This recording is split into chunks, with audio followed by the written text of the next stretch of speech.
आता माझं लेकरू आहे. अरे चालतं.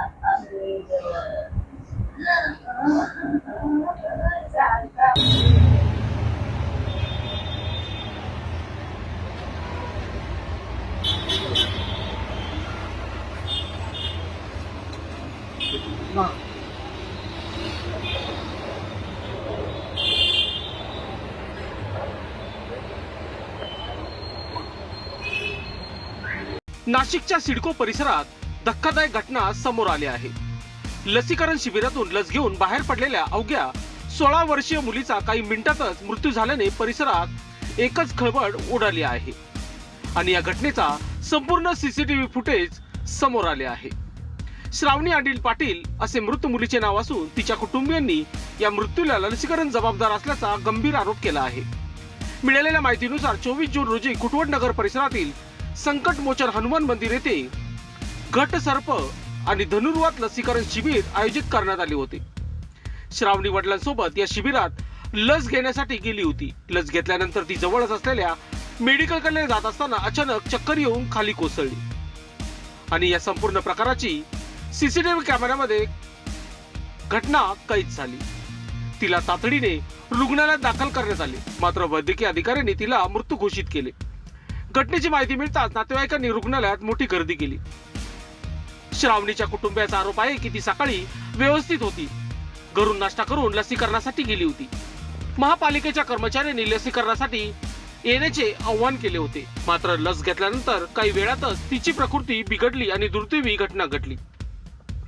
मात्र या मृत्यूचे नेमके कारण अद्याप स्पष्ट झालेले नाही. शवविच्छेदन अहवालानंतर सत्य समोर बाहेर येणार आहे. लसीकरणानंतर झालेल्या या मृत्यूमुळे अनेक प्रश्न उपस्थित झाले आहेत. संबंधित यंत्रणांकडून सखोल चौकशी होऊन श्रावणीच्या मृत्यूमागचे खरे कारण समोर येणे गरजेचे आहे. वृत्तसंकलन विभाग, सिडको, नाशिक. मी विनोद साहेबराव मराठे.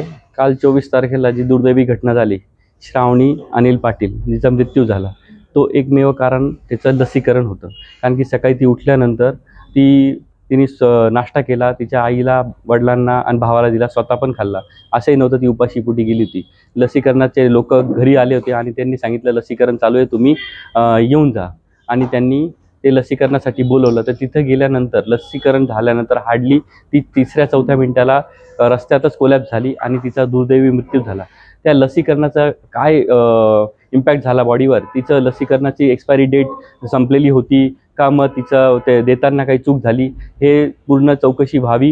याच्या आधी पण नगरपालिकेच्या अधिकाऱ्यांनी बऱ्याच गोष्टी लपवायचा प्रयत्न केला. काल संध्याकाळी त्यांनी सांगितलं आम्हाला की ही पहिलीच केस आहे, परंतु असं नसून याच्या आधी ऑलरेडी 2 केसेस झालेल्या आहे आणि ही 3री केस होती माझ्या भाचीची, जे लसीकरणामुळे तिचा मृत्यू झाला. तर याच्यात NMCच्या कमिशनरने, CP साहेबांनी आणि अंबड पोलीस स्टेशननी सखोल चौकशी व्हावी आणि जो कोणी याच्यात निर्दोष असेल त्याच्यावर कठोर कारवाई करण्यात यावी. मग ती कंपनी असेल, लसीकरणावाली किंवा देणारे जे व्यक्ती होते त्यांना ट्रेनिंग होतं नव्हतं हे सगळी जांच व्हावी. आणि लसीकरणामुळे तिच्या शरीरावर जो परिणाम झाला मृत्यूनंतरही तो दिसून येत होता, 101% हा मृत्यू लसीकरणामुळे झाला. तर याच्यात पूर्ण चौकशी व्हावी आणि माझ्या एकुलत्या एक भाचीला न्याय मिळावा आणि याच्या पुढे ती लसीकरण थांबवून इमिजिएट त्याचं सक्षमक्ष केल्यानंतरच ते लसीकरण चालू करावे.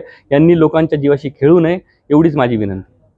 इंजुरी झाली तर माणूस हॉस्पिटलपर्यंत जाऊ तर जगतो, त्याला व्हेंटिलेटरवर होऊ शकतो, आपण CT स्कॅन होऊ शकतो, पण तसं काहीच नाही घडतं. डायरेक्ट मृत्यू समोर आला ना, डायरेक्ट डेथ झाली ना मुलीची. आणि 15-20 मिनिटाच्या अंतरावर ही घटना घडलेली लस घेतल्या सुद्धा उमटलेले त्याचे फोटो सुद्धा आहे आमच्याकडे. ती लस घेतल्यानंतर तिच्या शरीरावर चट्टे उमटले त्याचे फोटो सुद्धा आहे. लस घ्यायला गेली नसती तर कालच्या दिवशी तिचा मृत्यू झालाच नसता, आमच्या बाजूचा मृत्यू झालाच नसता. लोकांनी लोकांसाठी उचललेले अस्त्र म्हणजेच लोकशास्त्र न्यूज.